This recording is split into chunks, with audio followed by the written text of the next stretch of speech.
This video is showing you how to grease an RC boat flex cable. There's quite a few videos on YouTube about it already.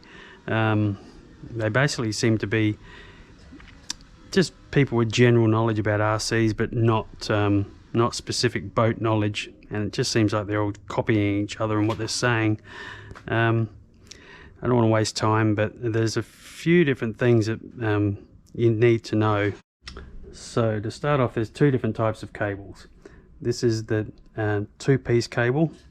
Your wire flex cable has got a square on here. Your stub shaft is a female square, locates in there. It's nice and strong, no solder to ever break.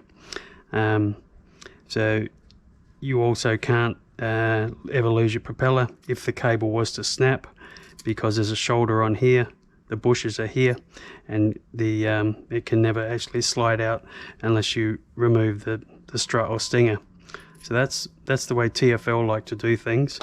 The more common way is the soldered way. So this is that's your metal stub shaft there. It's soldered onto the wire cable. Now there's two different sizes of main sizes of cables.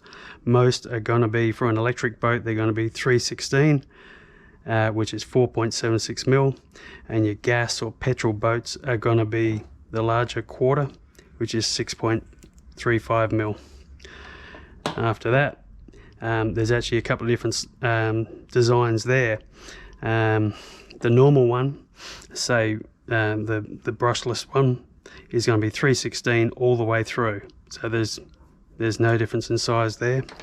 The way Pro Boat do theirs in their Pro Boat 42, this is a electric boat, but it's a gas size cable, so 1/4 inch cable, and it steps down to 316. There's a shoulder here, so they do that so you can run the smaller props for the electric motor. TFL Genesis, the big 1400 ones, do that as well. The other style, which is pretty unique, this is a Traxxas cable. This comes out of an M41 or a Spartan. This confuses a lot of people. They have a 4 mil cable here. The stub steps up to 5 mil, which is odd, and then they step it down here to 316 to fit all the aftermarket props. So it's three different sizes.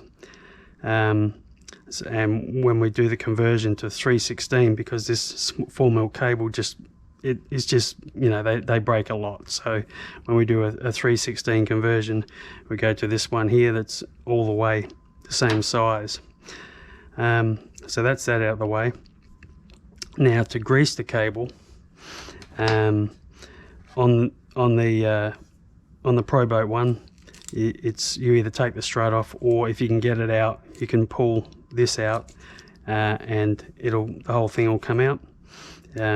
If you can't get this out, you'll never get the cable past there. On the M41 or the Spartan one, because this part here is bigger than this, you can simply just put your grease on here, slide it back in. This is after you've loosened your collet, of course. And the other thing with collets is it's a good idea to put a screwdriver in the slot there after you've taken the cable out, and just open it up on each one so your cable can slide back in there easily. If you don't, you get this situation here.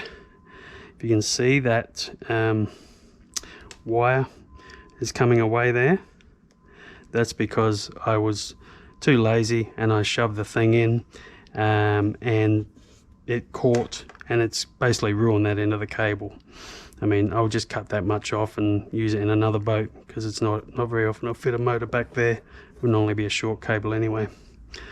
So that's just, that little thing went off track.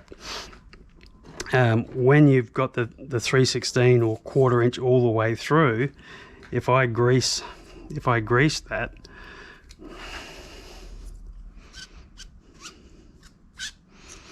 and that's nice and greasy, but because the grease has got nowhere to go past the bush in here, that's your problem. So you know, everybody will just wipe that off and call it done, and you have a tiny smear of grease on there, which is, you know, it's kind of okay, but it's not ideal. It's not really what you want. So the way to do that properly is to take this off. So you can have this, so I've leave that in there. So I just need to take these 3 bolts off here. So that's a 2mm spanner, that's a 2.5mm, or hex I should say. So we'll just do that quickly.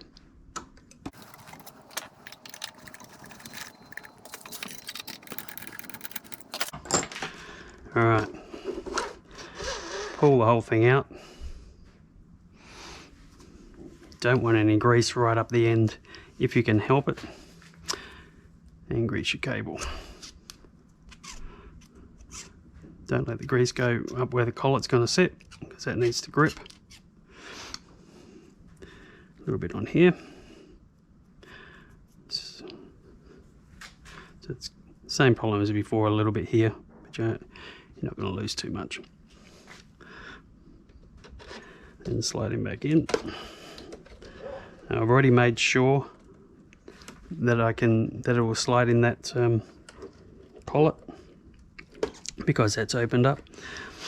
Okay, and that's done. Just lock it down. Now a couple of other little things. This here, you can see I've got a proper bearing on there. Like people say, you know, you need to leave your 3mm gap in here, which you do, because it underpower the cable. Being a wire cable will shrink under load, and then that'll push the drive dog up against here. So most people, well, most boats will run a Teflon washer, so it can squash on the washer. And this is the other way to do it. This I still leave a tiny little gap here, but not much, like maybe 1mm at the most, and then I will let it hit on the bearing I've got there, so that the bearing takes a load and it's not pushing the shaft in the motor up. So that's just a slightly better way to do it. These sort of hobby boats, you know, not massive power, it's only running 6S, so it's okay to do the big gap thing. It's better to do that than no gap at all, but this is the better solution out of everything.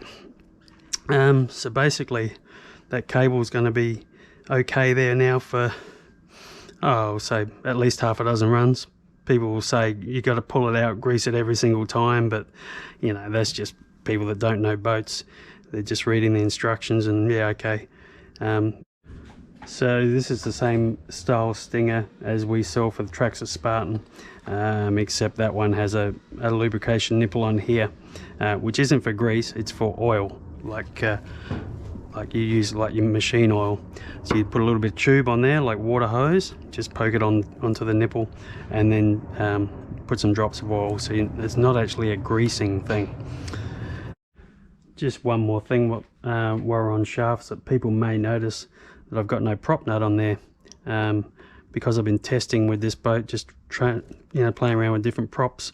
I don't run a prop nut, I just run a bit of water tubing. It's a tight fit on there. The prop will never come off because it's trying to drive that way. If you didn't have this on there, when the boat stopped, that's the only way it could ever fall off. But yeah, with a bit of that water tubing on there, just saves you stuffing around with spanners and stuff like that when you want to do a quick change. And I mean, I could leave it like that forever, but the prop nut is more, better to look at, I suppose. But that's all it's for. And just one last thing, what type of grease do you use? This is just your wheel bearing grease, and it's fine. It's not as good, well, I don't think it's as good as the proper marine grease for RCs. I believe ProBoat makes one. Traxxas is the one I normally use just because I've got it. It's red. The difference between this and your wheel bearing grease is this is thinner. So when it's cold, it's not likely to cause as much friction while it's turning in there as that one will. But I can't say I've ever noticed a difference, to be honest. But when I go away, I'll normally just take this with me because it's nice and clean and neat. When I'm here in the workshop, I'll normally use that because it's way cheaper.